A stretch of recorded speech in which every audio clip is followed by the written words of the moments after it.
Mga pagbasa ng mga salita ng makapangyarihang Diyos ukol sa paghahangad sa katotohanan. Paano hangarin ang katotohanan? Ikalawa. Ang unang pagsasagawa para sa paghahangad sa katotohanan. Pagbitiw. Pagbitiw sa mga hadlang sa pagitan ng sarili at ng Diyos at sa pagkamapanlaban ng isang tao sa Diyos. Una, pagbitiw sa mga kuro-kuro at imahinasyon tungkol sa Diyos. Pagbitiw sa mga kuro-kuro at imahinasyon tungkol sa gawain ng Diyos.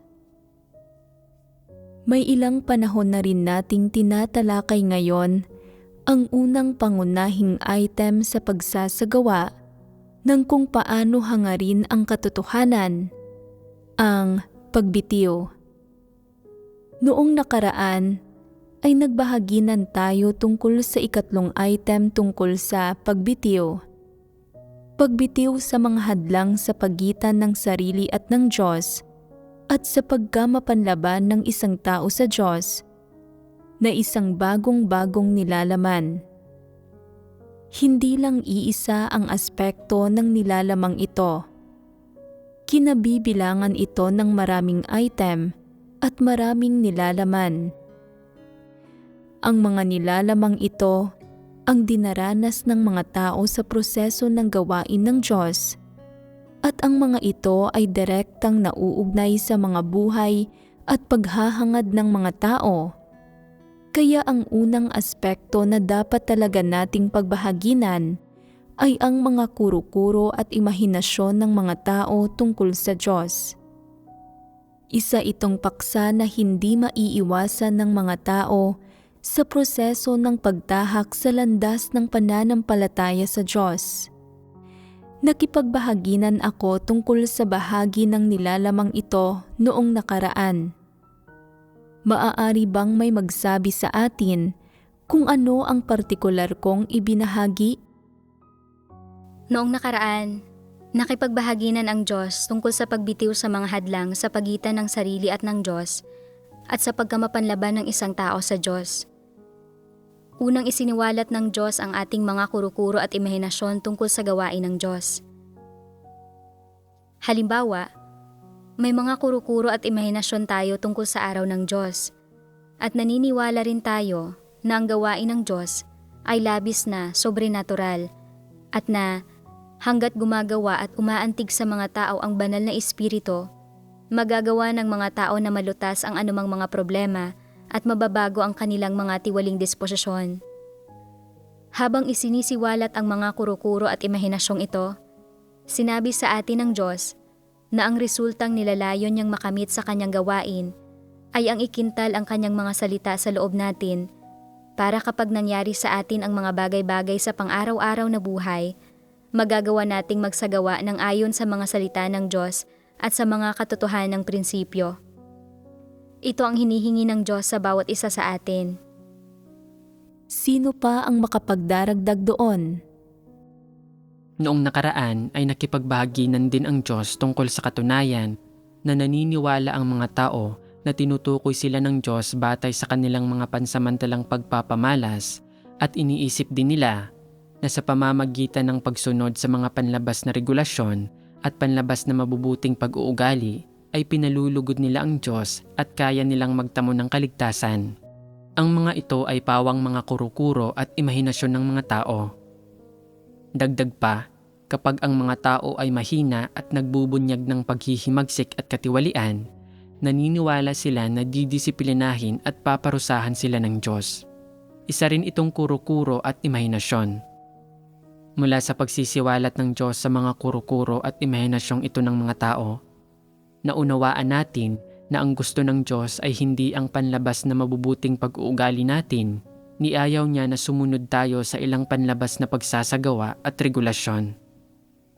Sa halip, umaasa siya na kapag nangyari sa atin ang mga bagay-bagay, nagagawa nating hanapin ang mga katotohanang prinsipyo at makapasok sa katotohanang realidad Ang lahat ng tao ay may ganitong mga kuro-kuro at imahinasyon sa magkakaibang antas, hindi ba?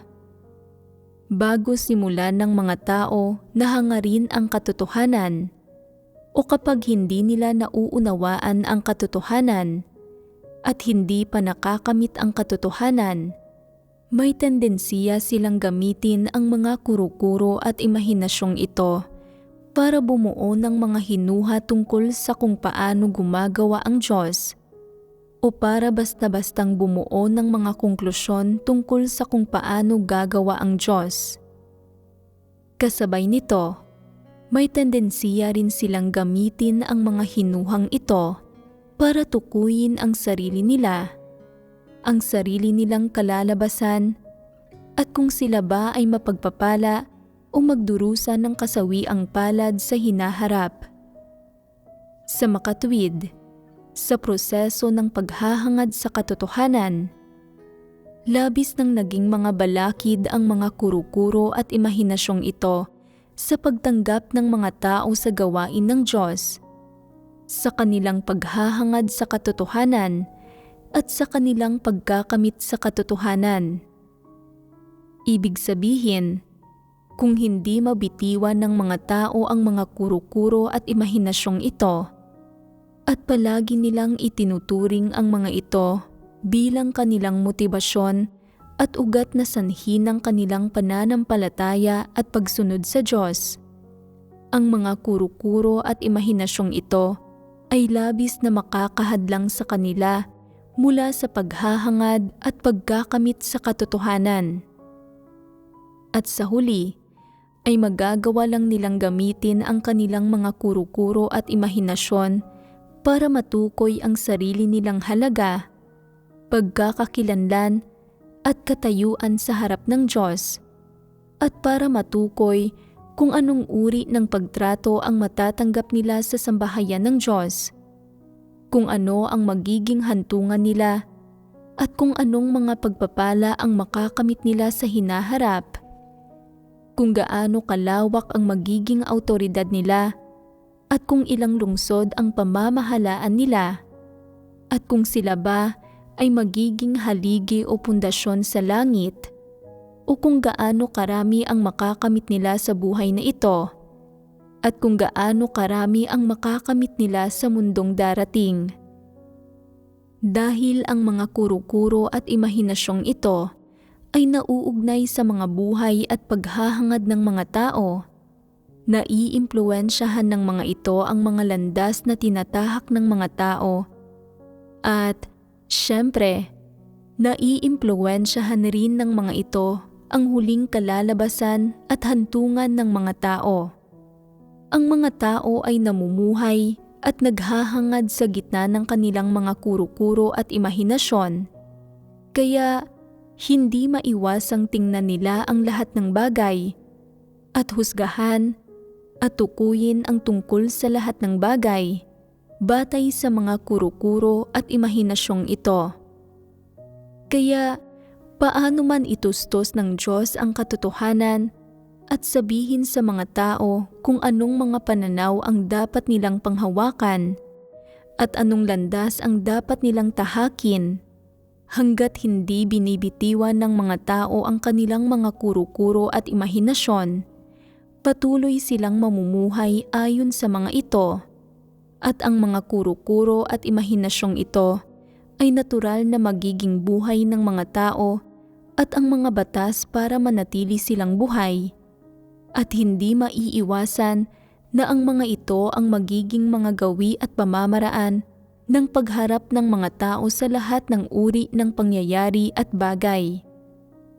Sa sandaling ang mga kuro-kuro at imahinasyon ng mga tao ay maging ang mga prinsipyo at pamantayan ng pagtingin nila sa mga tao at bagay, at ng pag-asal at pagkilos nila. Kung gayon, paano man sila manampalataya sa Diyos, o paano man sila maghangad, at gaano mang paghihirap ang pagdusahan nila, o gaano mang halaga ang bayaran nila, mawawalan ng saysay ang lahat ng ito. Hanggat ang isang tao ay namumuhay ayon sa mga kuro-kuro at imahinasyon niya. Ang taong ito ay lumalaban sa Diyos at mapanlaban sa Kanya. Wala siyang tunay na pagpapasakop sa mga kapaligirang inihanda ng Diyos o sa mga hinihingi ng Diyos. Sa huli, kung gayon, magiging lubhang kalunos-lunos ang kalalabasan niya.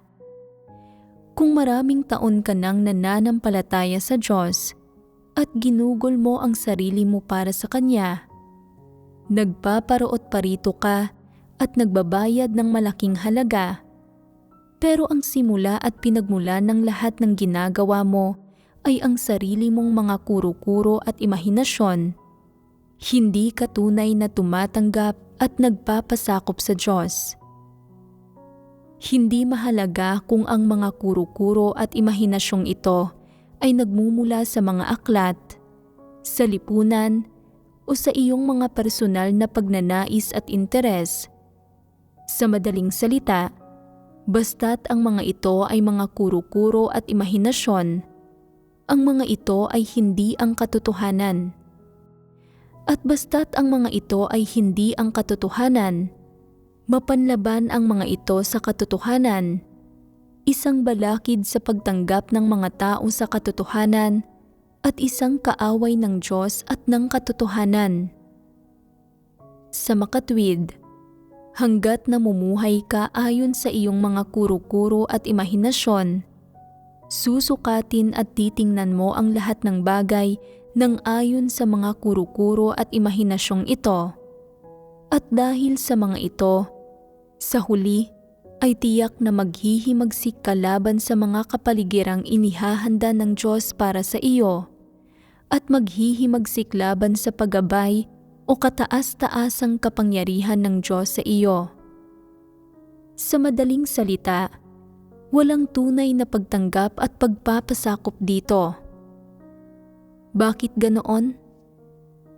Dahil kahit gaano karaming paghihirap man ang pagdusahan mo o gaano kalaking halaga man ang ibayad mo, hanggat namumuhay ka ayon sa mga kuro-kuro at imahinasyon mo, ang mga paghihirap na pinagdurusahan mo at ang halagang ibinabayad mo ay hindi naaayon sa mga katotohanang prinsipyo at walang kinalaman sa katotohanan. Masasabi na ang mga paghihirap na pinagdurusahan mo at ang halagang ibinabayad mo ay nakabatay sa mga kuro-kuro at imahinasyon ng tao at sa mga kagustuhan mo at para sa layon ng pagpapalayaw sa mga pagnanais ng iyong laman at pagtugon sa ilang pakay mo. Katulad lang ito mismo ng ipinamalas ni Pablo. Marami siyang ginawang gawain at nagpaparoot parito siya ng husto. Ipinangangaral niya ang ebanghelyo sa malaking bahagi ng Europa, pero gaano mang paghihirap ang pinagdusahan niya at gaano mang halaga ang ibinayad niya, o gaano man siya nagparoot parito, hindi siya kailanman nagkaroon ng mga kaisipan at pananaw na naaayon sa katotohanan. Hindi niya kailanman tinanggap ang katotohanan at hindi siya kailanman nagkaroon ng saloobin at tunay na karanasan ng pagpapasakop sa Diyos. Palagi siyang namumuhay sa loob ng sarili niyang mga kuro-kuro at imahinasyon. Ano ang kanyang partikular na kuro-kuro at imahinasyon? Ito ay nakapag natapos na niya ang takbo at nakipagbaka na ng mabuting pakikibaka. May putong ng katuwirang nakahanda para sa kanya. Ito ang kuro-kuro at imahinasyon ni Pablo. Ano ang partikular na theoretical na batayan ng kanyang kuro-kuro at imahinasyon? Natutukuyin ng Diyos ang kalalabasan ng isang tao batay sa dami ng pagpaparoot parito na ginawa niya, sa halagang ibinayad niya, at kung gaano karaming paghihirap ang pinagdusahan niya. Sa ganoon mismong theoretical na batayan ng kanyang kuro-kuro at imahinasyon na hindi na malaya ni Pablo na tumahak siya sa landas ng mga antikristo. Bilang resulta, nang marating niya ang dulo ng daan, wala siyang anumang pagkaunawa sa kanyang pag-uugali at mga pagpapamalas ng paglaban sa Diyos o sa kanyang diwa ng paglaban sa Diyos, lalong wala siyang anumang pagsisisi. Pinanghawakan pa rin niya ang kanyang orihinal na kuro-kuro at imahinasyon habang nananampalataya sa Diyos. At hindi lang sa wala siyang nikatiting na tunay na pagpapasakop sa Diyos, kundi sa kabaligtaran, naniwala siyang mas may karapatan siyang makatanggap ng mabuting kalalabasan at hantungan mula sa Diyos bilang kapalit. Ang bilang kapalit ay magandang pakinggan, sibilisadong paraan ng paglalarawan nito, pero sa katunayan ay hindi ito isang palitan ni isang transaksyon. Direkta niyang hinihingi sa Diyos ang mga bagay na ito. Diretsahang iginigiit ang mga ito sa Diyos. Paano niya hiningi ang mga ito sa Diyos? Tulad lang ng sinabi niya, "Natapos ko na ang aking takbo, nakipagbaka na ako ng mabuting pakikibaka. Sa akin na ngayon ang putong ng kaluwalhatian. Ito ang nararapat sa akin at ito ang nararapat na ibigay ng Diyos sa akin." Ang landas na tinahak ni Pablo ay isang landas ng paglaban sa Diyos na nagdala sa kanya sa pagkawasak, at ang huling kinalabasang sumapit sa kanya ay ang pagpaparusa. Hindi ito maihihiwalay mula sa kanyang kuro-kuro at imahinasyon tungkol sa Diyos. Palagi siyang mahigpit na kumakapit sa kanyang sariling kuro-kuro at imahinasyon. Isinantabi at binaliwala niya ang sinabi ng Diyos, ang mga katotohanan, ang daan ng buhay na itinustos ng Diyos sa mga tao. Nagpapakita pa nga ng saloobin ng paghamak at pangmamaliit, di hindi niya kinilala o tinanggap ang katunayan na si Hesukristo ang pagkakatawang tao ng Diyos. Nang marating na niya ang dulo ng daan, matigas pa rin siyang kumapit sa kanyang kuro-kuro at imahinasyon gaya ng dati, at patuloy na nakipagtagisan sa Diyos. Sa huli ay papunta na sa di maiiwasang kalalabasan ng pagkawasak. Sa makatuwid, sa proseso ng pananampalataya sa Diyos, kung nagagawa ng mga taong bitiwan ang lahat ng kanilang iba't ibang negatibong emosyon at nagagawang bitiwan ang ilang bagay sa tunay na buhay na nakakahadlang sa kanilang paghahangad sa katotohanan, pero hindi makabitiw sa mga hadlang sa pagitan nila at ng Diyos o sa kanilang pagkamapanlaban sa Diyos, ito ay magiging labis na nakakapanghinayang at kalunos-lunos na bagay, at sa huli, aanihin ng mga tao ang parehong kalalabasan ng pagkaparusa gaya ng nangyari kay Pablo. Tiyak iyon at walang kaduda-duda. Sa makatwid, sa pagsasagawa ng pagbitiw, ang item ng pagbitiw sa mga hadlang sa pagitan ng sarili at ng Diyos at sa pagkamapanlaban ng isang tao sa Diyos, ang pinakakritikal at pinakamahalaga at hindi maaaring kaligtaan. Ito ang dapat madalas mong suriin. Sa iyong ugnayan sa Diyos at sa proseso ng pagdanas sa gawain ng Diyos, kung anong mga kuro-kuro at imahinasyon ang mayroon ka pa rin na hindi umaayon sa katotohanan, sa mga pagnanais ng Diyos o sa mga hinihingi ng Diyos at na humahadlang sa pagitan mo at ng Diyos. Dapat mong suriin ang mga ito, ikumpara ang mga ito sa mga salita ng Diyos, at pagkatapos ay bitiwan ang mga ito.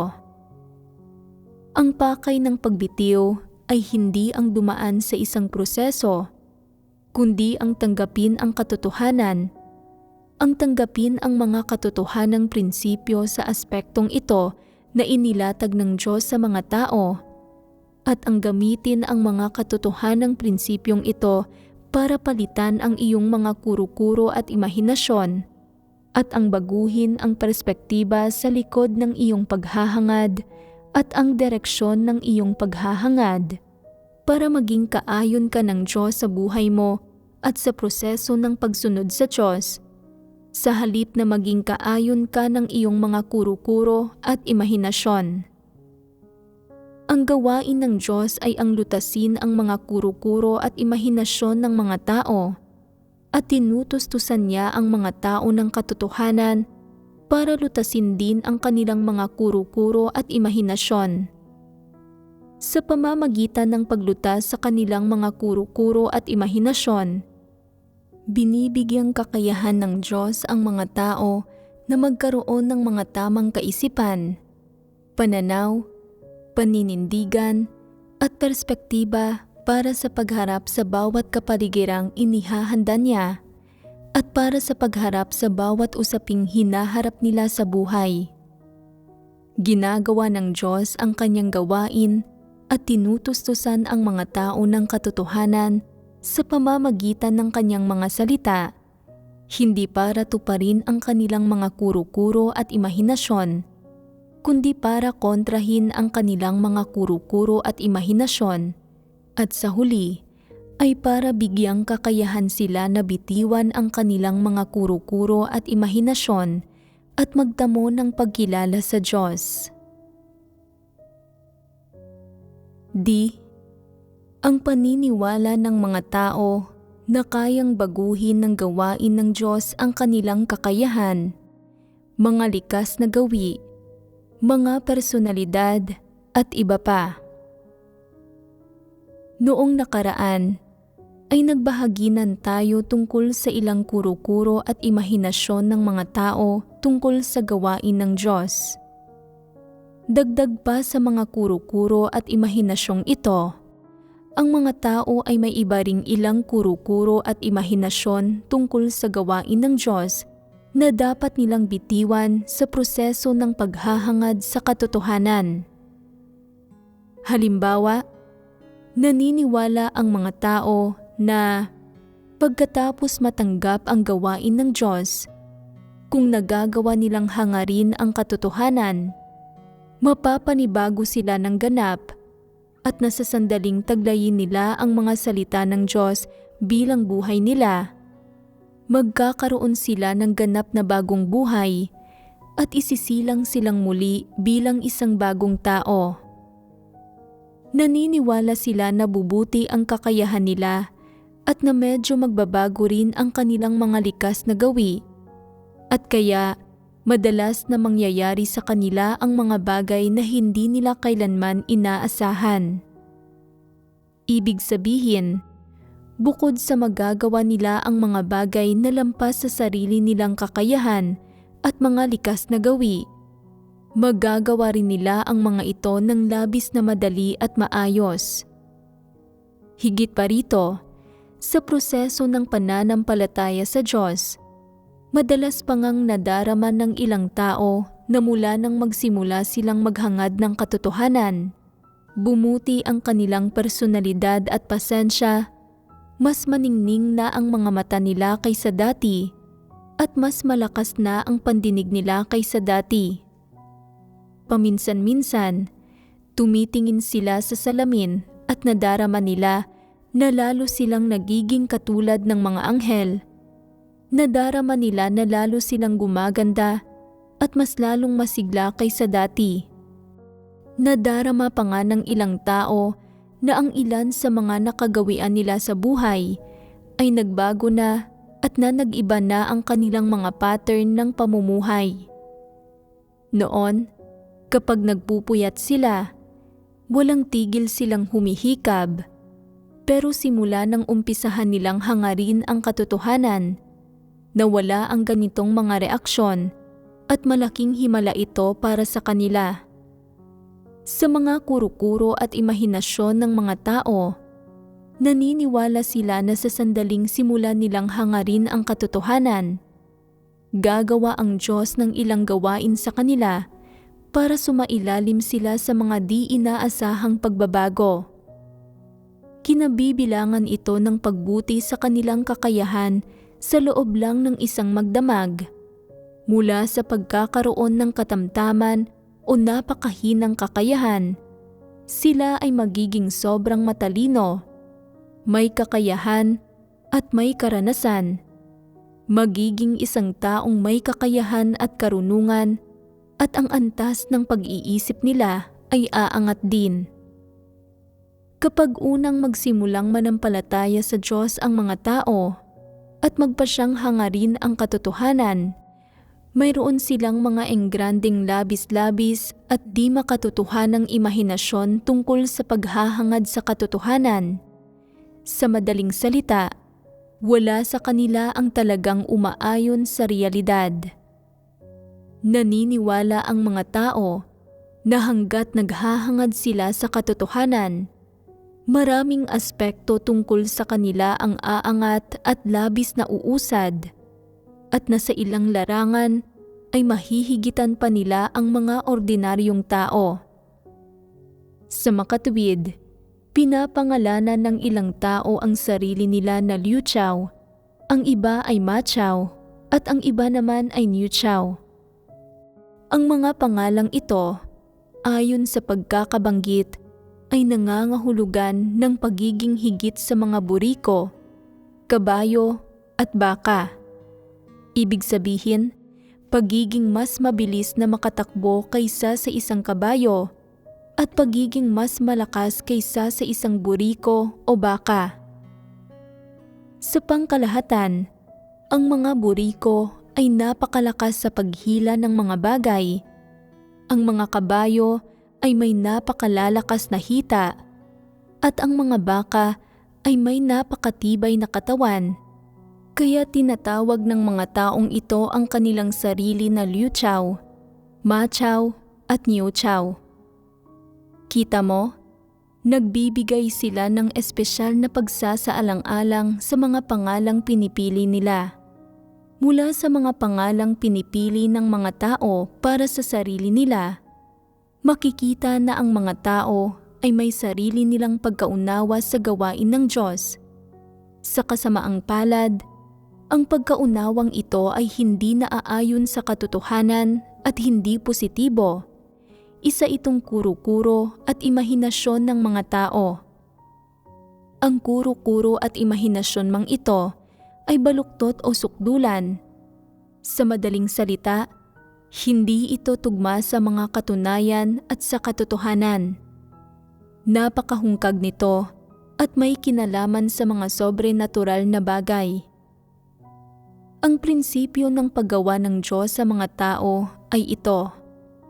Anumang uri ng kakayahan mayroon ang mga tao, o anumang uri ng kapabilidad sa gawain o abilidad na humarap sa mga bagay ang mayroon sila, anuman ang kanilang mga natural na likas na gawi, at anuman ang kanilang personalidad, mga gawi, mga pattern sa pamumuhay, mga hilig at libangan, o maging anuman ang kanilang kasarian. Sa madaling salita, ang gawain ng Diyos ay ang makamit ang resulta ng pagbibigay kakayahan sa mga tao na maunawaan ang katotohanan, matanggap ang katotohanan, magpasakop sa katotohanan, at pagkatapos ay pumasok sa katotohanang realidad, batay sa kanilang likas na kakayahan, mga likas na gawi, personalidad, mga gawi, sa kanilang mga tamang pattern ng pamumuhay, at pati sa kanilang mga lehitimong hilig at libangan at iba pa. Kaya, sa anong batayan nakakamit ang resultang ito? Ito ay nakakamit sa batayan ng pagkakaroon ng mga tao ng abilidad na maunawaan at maarok ang katotohanan, at sa batayan ng pagkakaroon nila ng normal na pagkatao. Hindi ito nakakamit sa batayan ng isang di umanong angat na pagkatao, ni hindi ito nakakamit sa batayan ng isang sobrenatural na pagkatao. Sa makatwid, Alinmang mga aspekto ng katotohanan ang pagbahaginan natin. Ang lahat ng ito ay para bigyang kakayahan ka na makapasok sa mga ito sa batayan na nagtataglay ka ng normal na pagkatao at ng abilidad na maarok ang katotohanan. Gayunpaman, ang mga kuro-kuro at imahinasyon ng mga tao ay ang mismong kabaligtaran nito. Naniniwala ang mga tao na ang resultang nakakamit sa mga tao sa pamamagitan ng gawain ng Diyos at sa kanyang pagpapahayag sa katotohanan ay salungat sa kanilang likas na kakayahan at mga likas na gawi at salungat din sa kanilang personalidad, mga gawi, hilig at libangan.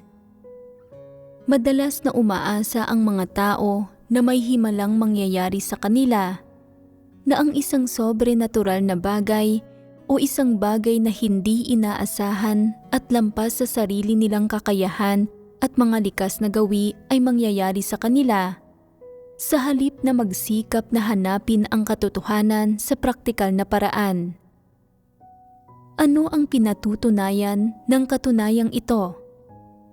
Hindi ba't ito ay natinitingnan ng mga tao ang paghahangad sa katotohanan bilang isang bagay na partikular na sobrenatural at hungkag?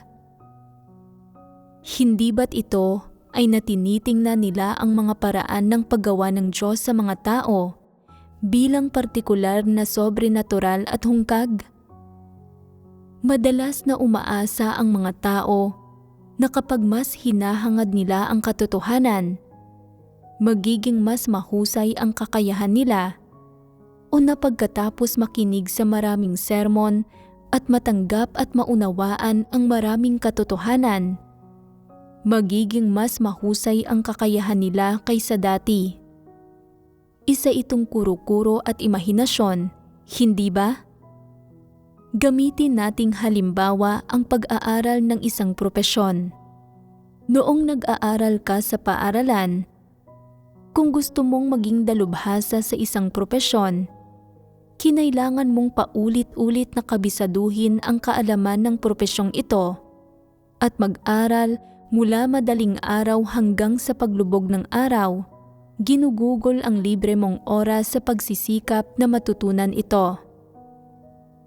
Simula nang magsimula kang manampalataya sa Diyos, iniisip mo na hanggat gumagawa ang banal na espiritu, bubuti ang kakayahan ng mga tao, magbabago sila at mag-iiba sila kumpara dati. Kaya natutukoy mo na paano man gumawa ang Diyos, kailangan lang makipagtulungan ng isang tao at na hindi na kailangang magsikap sa paghahangad sa katotohanan at pag-aaral ng propesyonal na kaalaman. Sapat nang gawin ng isang tao ang kanyang tungkulin, magkakaroon pa rin ng pag-usad ang isang tao sa pananampalataya sa Diyos sa ganitong paraan. Hindi ba't ganito ito sa imahinasyon ng mga tao? Sabihin ninyo sa akin, ito ba ang tamang paraan ng paghahangad? Ang paghahangad ba sa ganitong paraan ay maaaring humantong sa isang tunay na pagbabago? Hindi posibleng magkaroon ng pagbabago. Halimbawa, iniisip ng ilang tao na para gumaling sa pagkanta ay kailangan nilang magsanay mula madaling araw hanggang paglubog ng araw, nakawin ang mga teknik ng iba at makinig sa lahat ng uri ng mga awitin para matuto mula sa mga merito ng ibang mga tao, at na sa ganitong paraan lang sila magkakaroon ng mga tagumpay. Sa kabaligtaran, naniniwala ang ilang tao na ang pag-awit ay depende sa talento. Iniisip nila na kung ang isang tao ay may kaloob sa pag-awit at mahilig umawit, magiging magaling siya sa pagkanta, at na kung ang isang tao ay walang kaloob sa pag-awit o pagkahilig sa pag-awit, kakailanganin niyang umasa sa pagkaantig sa kanya ng banal na espiritu para gumaling siya sa pag-awit, para makaawit ng may emosyon, para masiyahan ang iba kapag narinig nila siyang umawit. Bunga nito, karamihan ng tao ay laging nagkikimkim ng ganitong uri ng delosyon. Umaasa sila sa banal na espiritu para antigin sila. Kung hindi, ay hindi nila ibubuka ang kanilang bibig para umawit. Isa itong kuro-kuro at imahinasyon, hindi ba? Iniisip ng ilang tao na hindi na kailangan pang pagsikapan ng husto ang pag-aaral ng propesyonal na kaalaman at na basta't hinahangad ng mga tao ang katotohanan, gagawa ang Diyos at na walang silbi at walang saysay na gawin ng mga tao ang mga sakripisyong iyon na walang halaga.